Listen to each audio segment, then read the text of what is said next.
Hello everybody! Happy March, or I guess it's probably not going to be March anymore by the time this comes out, since today is the last day of March and there is absolutely no way that I'm going to be able to record an entire vlog, edit it, and post it, because I am the slowest video editor to have ever edited a video.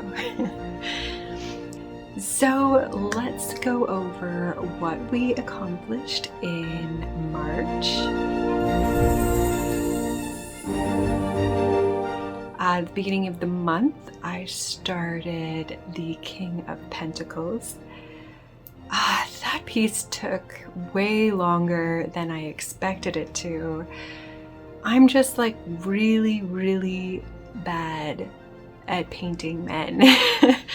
All my men end up looking very feminine, and it's something that I've struggled with for a very long time. And I've been trying to push myself so that I can have some more manly men, and not all of my men are more feminine looking.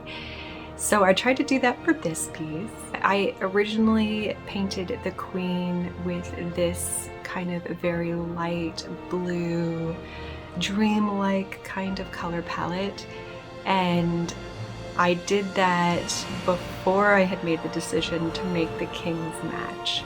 I'm not sure if I would have chosen a different color palette if I had known that I was going to make the Kings and Queens of each suit match, and it was definitely a challenge to make this a more masculine looking character with such a feminine, soft color palette.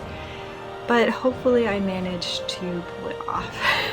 So this piece ended up going pretty far into March, and then at the end of March I had my 40th birthday, which I went to Canada for, because my entire family is in Canada and I'm here in the US.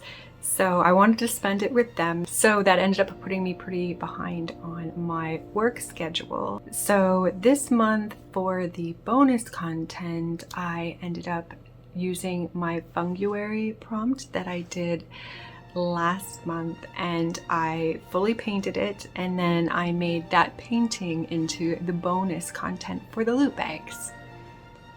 So here is the loot bag items. This is the King of Pentacle mini print, and then this is the coaster. Oh my god, I love them so much! They turned out really awesome. I think my only complaint is the background is a little darker than I wanted it to. I actually have my pattern that I designed with dragons in the background. It was supposed to be pretty subtle, but really you can't see it at all here. But I still love it. I think it turned out really amazing, and if you didn't know that there was a pattern, then it looks like this was the way it was supposed to be, so it's okay. And this is the final sticker, and it turned out so good. I can't wait to send this to my patrons on the loot bag tier. I hope that they love that. Another exciting thing that happened this month is that I got my metal prints in for my newest bird dragon from the Draco Ava series, which is the Bearded Vulcan. And I haven't seen it as a metal print yet, so I'm gonna do the unboxing now.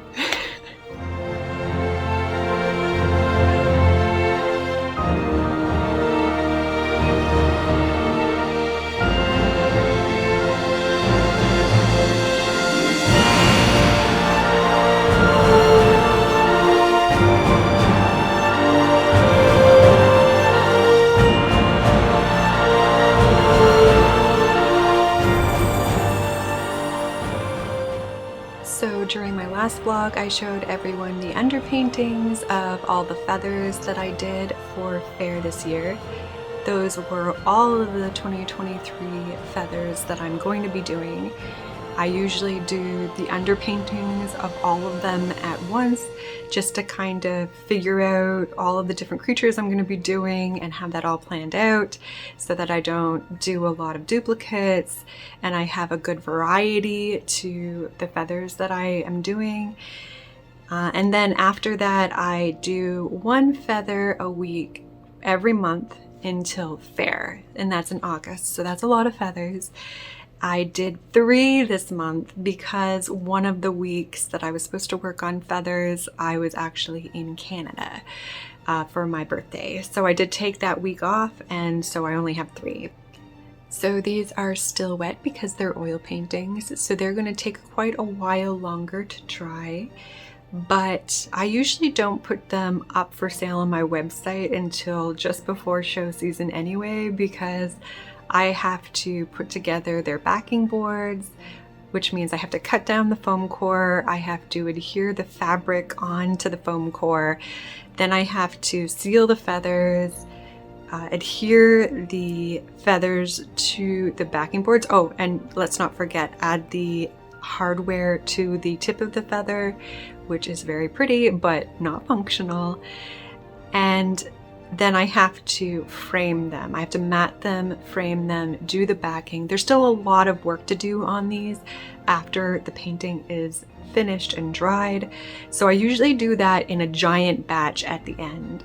So even though these 3 are painted now, I will be finishing all 25 to 30 feather paintings before I actually get around to framing all of them. So yeah, I'll keep showing you guys these as they're getting painted. And if you are interested in purchasing one of the feathers that I show, you can purchase it now, and I'll do my best to frame it and put it together before the whole batch. I'll get it done as quickly as I can, but just keep in mind that they do need to dry and they will not be listed on my website, so that's going to have to be a private purchase. So just reach out to me via the contact form on my website.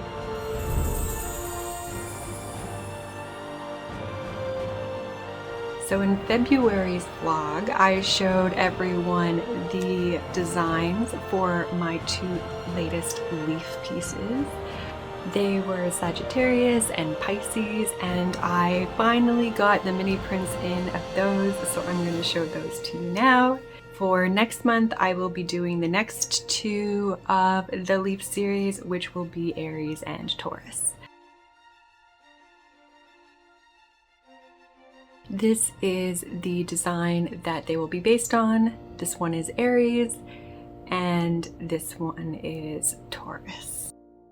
As for side projects, I don't have a ton going on. I mentioned in last vlog that I have been working on putting together my Kickstarter, and I finally finished the Kickstarter and got that submitted and approved. So that's just waiting on me to have the time to do the launch party on Twitch and actually have the courage to launch it.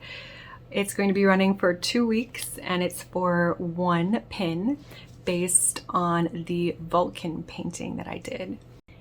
This is the Vulcan painting that the pin will be inspired by, and it is a dragon inspired by a turkey vulture. So that Kickstarter will probably be launching sometime next week, and I will be streaming the launch on Twitch on my channel. I'll put the link in the description. And yeah, I am excited to see if it gets funded. I love the pins so much, and my goal is always to have 3 new pins every year at the fair. This will be my first one that I get made, so I have to launch and run 2 more Kickstarters for pins before fair season starts in August. So that's a pretty tight window to run so many Kickstarters. So right after this one gets fulfilled, if it gets funded, I will be launching the next one, and then same thing for the one after that. And that just has to go so quickly, so I have those pins in stock for the fair, because the fair is where I make the bulk of my money for the year. So it's very important that that fair has all of the inventory and goes smoothly. I also purchased these super adorable little pots. I love plants. I always have 1,000 plants, especially in the springtime and the summertime. And I've been getting a lot of succulents and air plants recently, and I don't have enough pots for them all. The air plants don't necessarily need pots, but I do like sometimes to hang the air plants in something cute. So I have a little egg that I have one in, and it kind of inspired me to want to sculpt my own little holder that it could hang on. So I'm going to be sculpting on these pots and be making little succulent and air plant holders, and I cannot wait. I'm thinking maybe like a little dragon, or perhaps my little snakes. I could do a little snake one, like maybe have like a really big head and then this little tiny snake body, make it really chibi looking and adorable. But I will be working on those this month on my spare time, because this is something I want to do for me. But as always, if something I do for fun for me turns out really well, then I usually end up selling it. So I know that this vlog is coming out late again, and I apologize for that. It's just really hard to find the time to do all of my social media posts each week and find the time to record, edit, and post a YouTube video. It's a lot. And I think that the main problem I'm having keeping up with that is that I just have too many pieces that I am juggling between Patreon rewards and stuff for fair.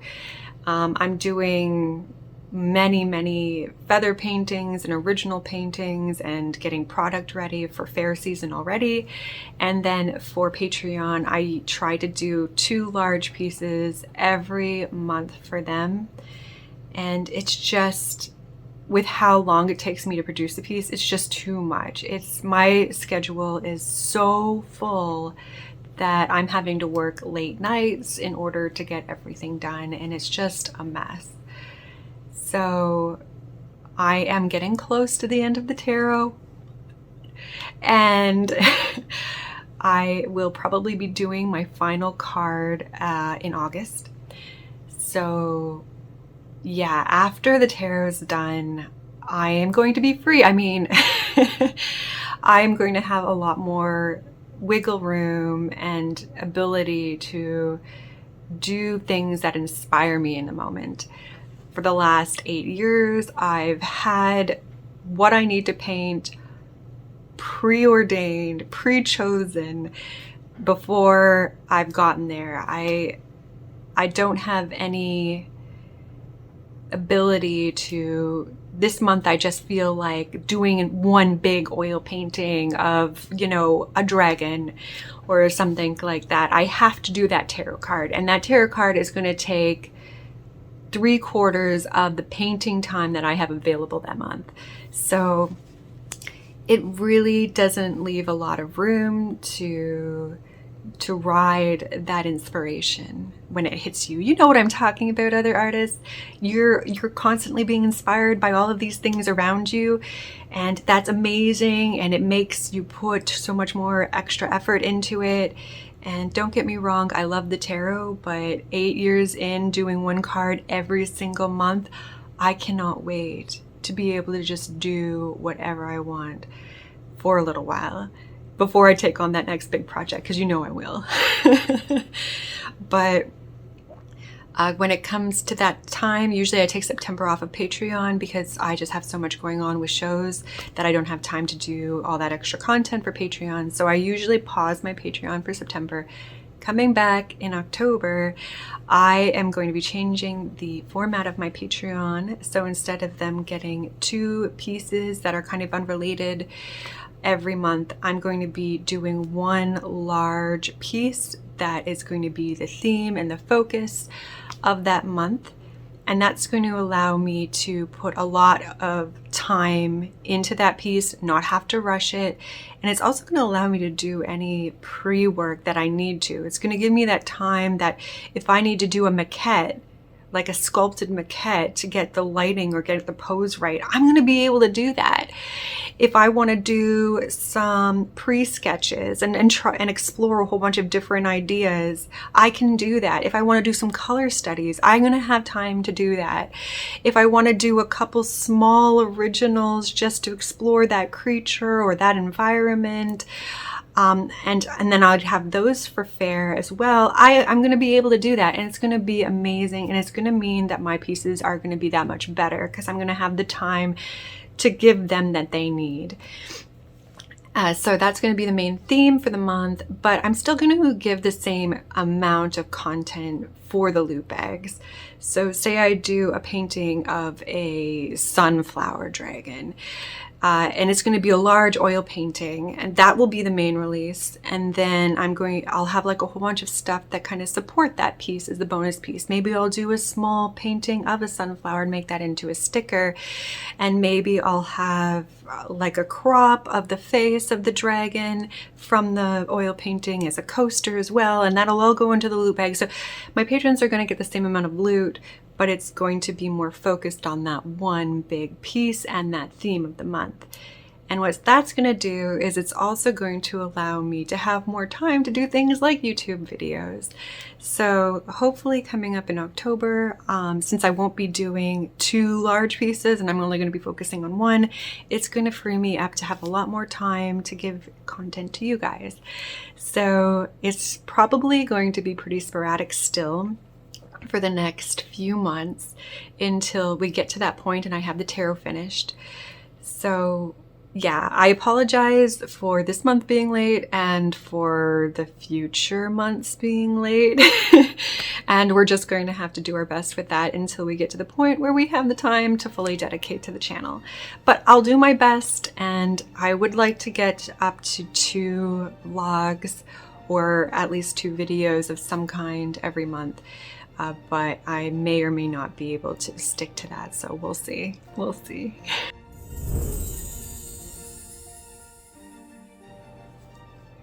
It's time for snake break!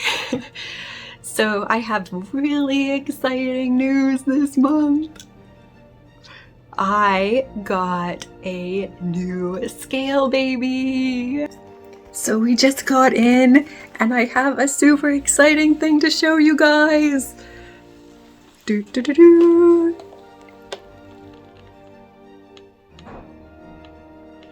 I don't want to hold her too much because she's probably pretty frightened, but I'm gonna go put her in her new tank and then we're gonna let her chill out for probably 5 or 6 days.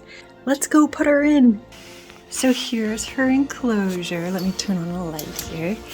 Here's her enclosure.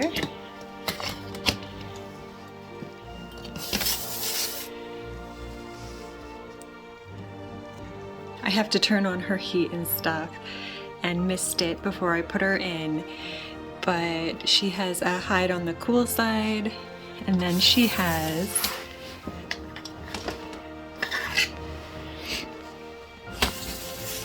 a hide on the hot side. You can see the humidity is super low right now because I have to mist it, and I also have a humidifier that I need to turn on. But that's her hide in the hot side, and this is her hide in the middle, and she also has a hide log in the middle. So she has 4 hides. She has a basking rock, she has a bunch of stuff that she can hide in. I accidentally left these poor air plants in this tank for the 3 months that I waited for her. I didn't see that they were hidden in the back, so they're probably dead. But these ones I took care of because I put them up in my other snake's tank, so they're doing all right. And this is her water dish, which I still need to fill with water, but it's a shallow pasta dish and it's ceramic, so it'll be easy to clean, and it's not going to be too deep that she could drown in it, which is important. And once again, some more stuff to climb on and give her a little bit more stuff to do and explore. But yeah, I'm gonna get all of that stuff ready, and then we'll introduce her to her new enclosure.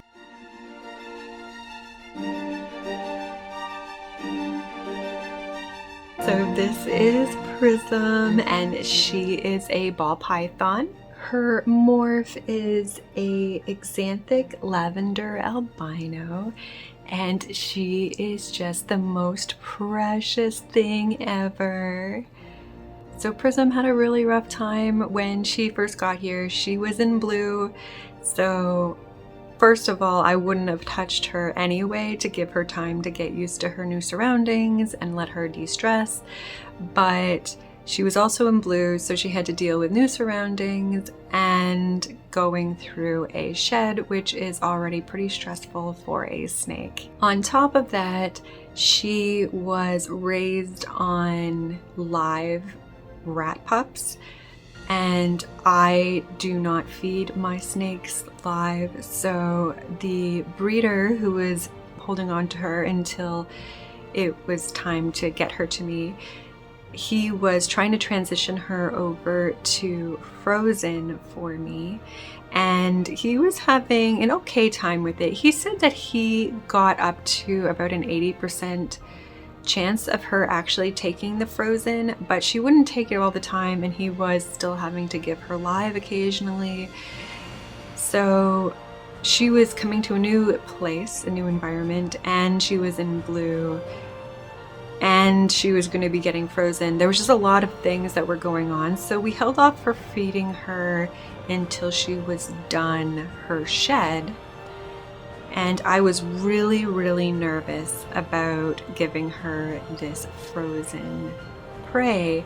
And on top of it being frozen, it was also a mouse, which she has never had before. She was raised on rats, and I have heard that ball pythons are notoriously picky eaters, and they're really hard to transition to frozen, and they're really, really picky about it being a rat a lot of the times too. So not only was I kind of rolling the dice on her eating the frozen, I was also rolling the dice on it being a mouse. So the breeder told me that she probably wouldn't take a frozen prey item from me for the first time, since she was going to be nervous in her new enclosure, so I should feed her live at least for the first time. So I went to the pet store and I bought a little live mouse, and since she was in blue and we were waiting, I had to keep this mouse and look after it for a few days until she was done shedding. And I may or may not have fallen in love with this mouse.